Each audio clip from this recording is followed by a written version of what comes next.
know women also lie to men? Je, unajua pia wanawake wadanganya When wanaume they lust at you. wakati wanapokutamani? Are you aware that they also lie to you? Je, unajua pia na wanakudanganya? Let me tell men, because at times they behave as though they don't know. Wacheni niwaambie wanaume, kwa sababu wakati mwingine wanaweza jiendeleza kana kwamba wajui. When you see a woman coming every now and again, unapoona mwanamke kila mara akija tena na tena, and she comes in the name I'm humble, naye anakuja katika njia kwamba ati nimenyenyekea. You know my husband.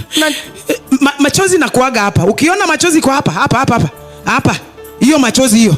Be careful with it. Ukiona machozi tu iko hapa, wewe makinika sana. My husband. Mume wangu. My husband. Unampatia solution? My husband.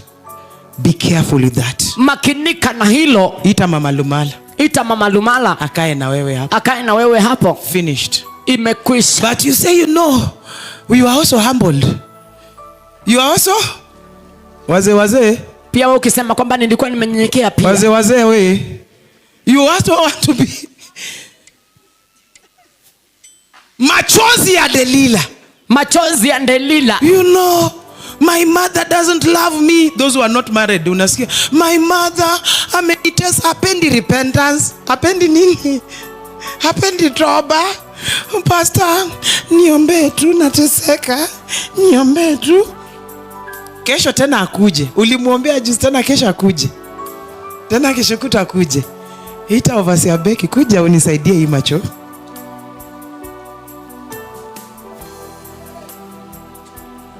Ama nadanganya? Sinaanzaga hivyo. And then he found somebody who is very strong in the Lord, anaanguka tu in such a thing. They are here. Wako hapa. We are here. Wako hapa. Na ni sisi tu. Number 1 on the list is, jambo la kwanza katika horodha, guard your salvation jealously. Ya kwamba linda wokovu wako kwa wivu. From sexual sin. Kutoka kwa usherati. That workmate who always applauds you. Huyo mtu ambaye kila mara mnafanya kazi naye na anakusifu kila mara. Always applauding you. Kila mara anakusifu. And then he reaches a point he calls you darling. Kisha anafika wakati fulani anakuita darling. You always keep my records well. Kila mara unahifadhi rekodi zako. Bado umenyamaza.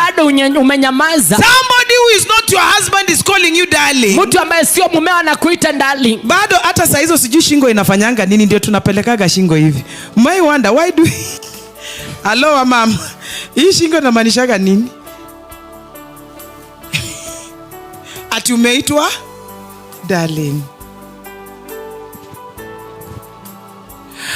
Look right in the eyes of that man. Tazame paupe machoni pa huyo mwanamume. And ask him, na umuulize, since when did I become your darling? Tangia lini nikawa mpenzi wako?